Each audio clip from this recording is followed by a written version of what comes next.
तर ठाण्यापाठोपाठ नागपूरमध्ये सुद्धा भाजपमध्ये तिकीट वाटपावरून नाराजी बघायला मिळते। गडकरी वाड्यावर यावेळी जोरदार घोषणाबाजी आता सुरू आहे। बजरंग दल आणि विश्व हिंदू परिषदेच्या कार्यकर्त्यांनी घोषणाबाजी केली आहे। श्रीकांत आगनावे यांना तिकीट देण्यासाठी आता कार्यकर्ते जे आहेत ते आक्रमक झाले आहेत। तर दुसरीकडे पालकमंत्री चंद्रशेखर बावनकुळे यांना भाजपच्या नाराज कार्यकर्त्यांनी अडवण्याचा सुद्धा प्रयत्न केला आहे। कार्यकर्त्यांच्या विरोधामुळे बावनकुळे गडकरी वाड्यावर परत गेले आहेत। आणि या सगळ्या वादाच्या पार्श्वभूमीवर ऊर्जा मंत्री चंद्रशेखर बावनकुळे यांच्याशी बातचीत केली आमचे नागपूरचे ब्युरो चीफ गजानन उमाटे यांनी। माझ्यासोबत नागपूरचे पालकमंत्री आणि राज्याचे ऊर्जा मंत्री आहे। हो, निवड प्रक्रियेत घोळ झाला असा आरोप करतायत, बंडखोरीच्या पावित्र्यात आहे बरेच कार्यकर्ते, काय सांगणार? कोणी बंडखोरी करणार नाही आहे। ही गोष्ट खरी आहे की एका सीटवर 4-4, 5-5 प्रभावी कार्यकर्ते आहेत। पक्षाने 8 सर्वे केले आहेत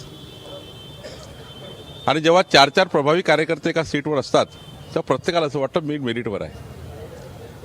पण घटनेमध्ये, संविधानामध्ये, निवडणुकीमध्ये एका सीटवर एकच उमेदवार लढू शकतो, 4 कार्यकर्त्याला देऊ शकत नाही। त्यावेळी पक्षासमोर अडचण असते की कुणाला द्यायला पाहिजे आणि मग सर्व मिळून त्याचं मेरिट काय हे निवडलं जातं पार्लमेंटरी बोर्डासमोर। घोषणाबाजी केली, तुम्हाला तुमच्या समोर सुद्धा कार्यकर्त्यांनी घराने मांडले। ही गोष्ट खरी आहे की जेव्हा 1 लाख दिली तर 4 नाराज होणार, स्वाभाविक असंतोष असतो, स्वाभाविक ही प्रक्रिया आहे, हे मानवी स्वभाव आहे की एखादा जर आपण मला वाटतं अन्याय झाला माझ्यावर, हा स्वभाव आहे मानवी आणि त्यामुळे त्यांनी नाराजी व्यक्त केली आहे। पण घरी गेल्यावर त्यांना हे कळेल की बाबा याला दिली याचं काहीतरी मेरिट आहे। भारतीय जनता पार्टीचा कार्यकर्ता नागपूरमध्ये 20-20 वर्षापासून हाडामासाने रक्ताचा कार्यकर्ता आहे। एका दिवसात बंडखोरी करून पक्षातून बाहेर जायला असं होत नाही। सिटिंग नगरसेवकांनाही डच्चू दिलेलं आहे। सिटिंग नगरसेवकाचे काही वार्ड, काही प्रभागे कटलेले आहेत, डच्चू नाही दिला, काहीचे तर अर्धा भाग तिकडे चालला गेला। त्यामुळे त्या केसमध्ये, त्या प्रकरणामध्ये, त्या भागामध्ये कोण प्रभावी ठरतं याला निर्णय झाला। कोणाला डायरेक्ट डच्चू नाही दिला, प्रभाग रचना बदलली, सीट बदलल्या, वार्ड कटले, त्यामुळं अनेक प्रकरण असे घडले आहेत। पण नाराज कार्यकर्त्यांची समजूत कशी काढणार? या संदर्भात आता नितीन गडकरी यांची सुद्धा प्रतिक्रिया येते, बघूयात ते नेमकं काय म्हणतायत।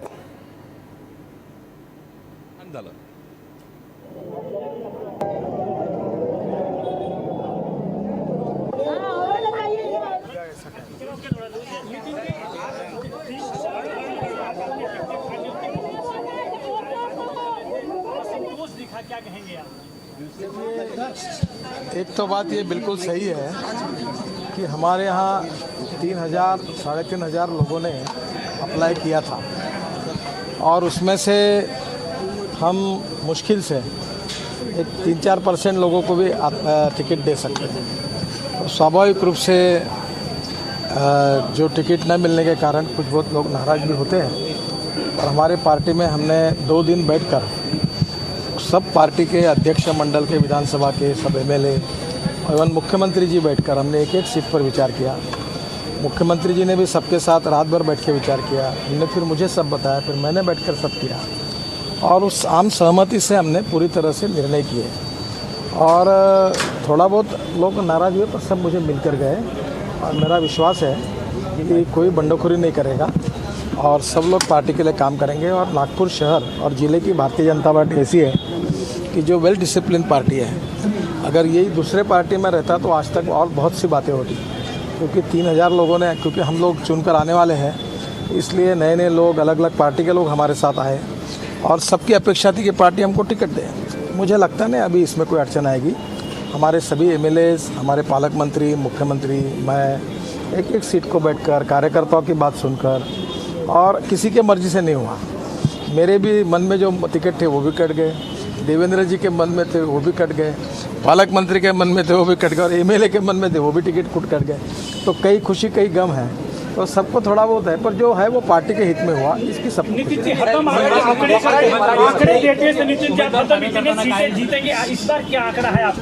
मुझे लगता है कि हम तो उम्मीद करते हैं कि कम से कम 100 सीटें हमको मिलेंगी और हम किसी भी स्थिति में 75 से 80 सीटों के ऊपर रहेंगे और 100 सीटों तक मिलने की कोशिश करेंगे। सर, लिस्ट नहीं जारी की, डायरेक्ट एबी फॉर्म लिया जा रहा है, ऐसा इस बार क्यों हुआ?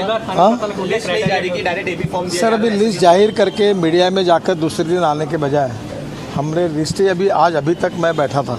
अभी मैं दिल्ली, मुझे सुबह जाना था पर मैं अभी निकल रहा हूँ। तो लिस्ट ही फाइनल होने के लिए अभी तक समय लगा, तो स्वाभाविक रूप से तो समय लगा है, तो लिस्ट कब प्रकाशित करेंगे, इसलिए ये भी फॉर्म दिया। उमेदवारी फायनल करताना कुठले क्रायटेरिया ठरले म्हणजे यंग दिले नवीन चेहरे दिले असं काय? देखिए, हमने सब समाज को सीटें दी है, जो कर्तृत्ववान है, जिसमें काम कर सकते हैं ऐसे लोगों को दी है। और दूसरी एक सबसे बड़ी समस्या थी कि प्रभाग पद्धति में ओबीसी है, ओबीसी महिला है, फिर शेड्यूल कास्ट है, हर 4 सीट में एक ओपन सीट मिलती थी, तो सबको एकोमोडेट करते समय फिर एरिया वाइज था, एक तरफ 15 बूथ थे, दूसरी तरफ 20 बूथ थे, एक तरफ 8 बूथ थे, तो स्वाभाविक रूप से सबको न्याय करते करते हमारे लिए बहुत अड़चन थी। उसमें से जितना मैक्सिमम हम सॉल्व कर सकते हो करने की कोशिश हमने की है। सर, बीजेपी शिवसेना अलग अलग लड़ी का नुकसान होगा बीजेपी को? बीजेपी शिवसेना अलग अलग लड़ी का नुकसान होगा इसका? नहीं, अभी नुकसान फायदे की तो कोई बात नहीं, पर वो अलग से लड़ रहे हैं, हम अलग से लड़ रहे हैं, हमारा इस नहीं। त्याची नाराजी कशी दूर करणार सगळ्या कार्यकर्त्यांची? देखो, आप इसके पहले भी अनेक चुनाव देख चुके हैं और भारतीय जनता पार्टी ने मेजोरिटी भी मिली और हमारे यहाँ कोई बहुत ज़्यादा बंडखोरी कभी हुई नहीं है, क्योंकि ये डिसिप्लिन पार्टी है और हमारे यहाँ कोई मेरा पारिवारिक इंटरेस्ट है या किसी के ऐसा हुआ नहीं है। आपण बघतोय सगळ्या समाजातील सगळ्या जातीतील उमेदवारांना प्रतिनिधित्व दिल्याचं आता नितीन गडकरी यांनी सांगितलं आहे। त्याचबरोबर आमच्या पक्षात कुठलीही बंडखोरी नाही असंही त्यांनी म्हटलं आहे। पण 3000 उमेदवारांचे अर्ज जे आहेत त्यांनी तिकीट मिळण्यासाठी विनंती केली आहे, पण जागा लिमिटेड असल्यामुळे सगळ्यांना तिकीट देणे शक्य नाही, त्यामुळे काही जण हे नाराज झाले अशी कबुलीसुद्धा त्यांनी दिली आहे। नागपूरमध्ये तिकीट वाटपावरून नाराजी बघायला मिळते। श्रीकांत आगलावे यांना उमेदवारी देण्यावरून बजरंग दल आणि विश्व हिंदू परिषदेच्या कार्यकर्त्यांनी जोरदार घोषणाबाजी केली आहे।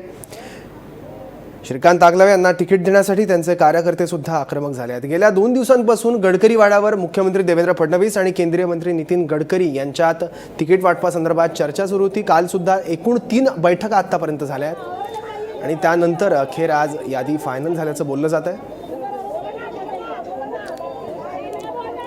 याबद्दल आणखी माहिती घेण्यासाठी आपले नागपूरचे ब्युरो चीफ गजानन उमाटे आता आपल्यासोबत आहे। गजानन, आपण बघतोय नागपूरमध्ये तिकीट वाटपावरून बंडाळी बघायला मिळते। श्रीकांत आगलावेंना तिकीट देण्यासाठी बजरंग दल आणि विश्व हिंदू परिषदेचे कार्यकर्ते सुद्धा आक्रमक होताना दिसत आहे। नेमकं काय वातावरण आहे, काय घडू शकतं नागपूर भाजपमध्ये? सौरभ, ही लिस्ट माझ्या हातात आहे। ही लिस्ट थोड्या वेळापूर्वी जाहीर झालेली आहे आणि या लिस्टमध्ये जे विद्यमान नगरसेवक आहेत त्यांचा पत्ता कापलेला आहे 2 ठिकाणी आणि आपण पाहू शकतो प्रभाग क्रमांक 37 मध्ये शिक्षण सभापती गोपाल बोहरे यांची तिकीट कापलेली आहे, तर निलिमा बावणे यांची सिटिंग नगरसेवक आहे त्यांची तिकीट कापलेली आहे। या संपूर्ण लिस्टमध्ये सर्वे जो करण्यात आला, भाजपकडून जो सर्वे केला त्या सर्वेच्या आधारावर मेरिटनुसार लिस्ट देण्यात आलेली आहे। त्यासोबतच राष्ट्रीय स्वयंसेवक संघाच्या कार्यकर्त्यांचा हस्तक्षेपही या लिस्टमध्ये कुठेतरी दिसून येतोय। आपण बघितलं तर युतीमध्ये आठवले गटांना 2 जागा देण्यात आलेल्या आहेत जे या लिस्टमध्ये दिलेलं आहे। त्यासोबतच कुंभारे जो गट आहे, सुलेखाताई कुंभारे यांच्या गटाला 2 जागा देण्यात आलेल्या आहे। परंतु युती असतानाही हे सगळे घटक पक्ष जे आहेत ते फक्त कमळावर निवडणूक लढवणार आहे असं डिक्लेअर केलेलं आहे। कोणी आपापल्या पक्षावर चिन्हावर निवडणूक लढवणार।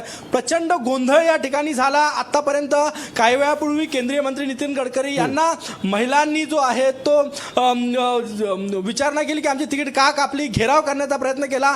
काही वेळापूर्वी नागपूरचे पालकमंत्री चंद्रशेखर बावनकुळे या ठिकाणी आले होते, त्यांना अडवण्याचा प्रयत्न केला, विचारण्याचा प्रयत्न केला। 2 जागांवरून कार्यकर्त्यांची नाराजी जी आहे ती आहे। प्रभाग क्रमांक 24 मध्ये नाराजी आहे महिलांची, ती नाराजी त्यांनी बोलून दाखवली। आम्ही बंडखोरी करणार, आम्ही अपक्ष निवडणूक लढवणार असं त्यांनी इथे गडकरी वाड्यासमोर घोषणा देत बोलून दाखवलेलं आहे। त्यासोबतच जो महत्त्वाचा प्रभाग आहे जिथे केंद्रीय मंत्री नितीन गडकरी यांचं घर आहे त्या शेजारी बडकत चौकातला, तिथे श्रीकांत आगलावे यांची तिकीट कापली। ते बजरंग दलाचे कार्यकर्ते होते, विश्व हिंदू परिषदेचे कार्यकर्ते होते, त्यामुळे या ठिकाणी बराच गोंधळ झाला, घोषणाबाजी करण्यात आली। गडकरी यांनी विश्वास दाखवला की आम्ही सगळ्या कार्यकर्त्यांची समज काढू, शांत करू, सगळे पार्टीसाठी काम करणार। परंतु भाजपमध्ये सगळेच काही कार्यकर्त्यांमध्ये आलबेल आहे असं म्हणता येणार नाही। बरेच जे नगरसेवक आहे ज्यांच्या तिकीट कापलेले आहे त्यांचे कार्यकर्ते नाराज आहे, ज्यांची तिकीट मिळणार होती ती मिळाली नाही, वेळेवर कॅन्सल झाली, तेही सुद्धा नाराज आहे। अगदी बरोबर आहे, बरोबर। येत्या काळात भाजपला याचा फटका बसणार का हे सुद्धा बघायचं आहे। परंतु आज प्रचंड गोंधळ पाहायला मिळाला केंद्रीय मंत्री नितीन गडकरी यांच्या घरासमोर। सौरभ,